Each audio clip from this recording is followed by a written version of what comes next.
Well, nakakalungkot ano, at, nakaalis na nga 'no.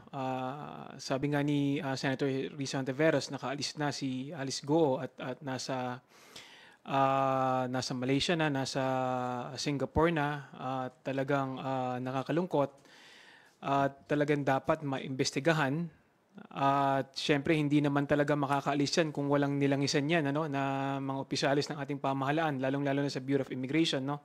Hindi rin ako naniniwala na walang alam ang Bureau of Immigration dahil siyempre sila yung ahensya ng gobyerno nagbabantay sa ating mga ports and airports 'no. So sana 'no, dapat ito'y maimbestigahan at, managot kung sino yung mga taong may kasalanan.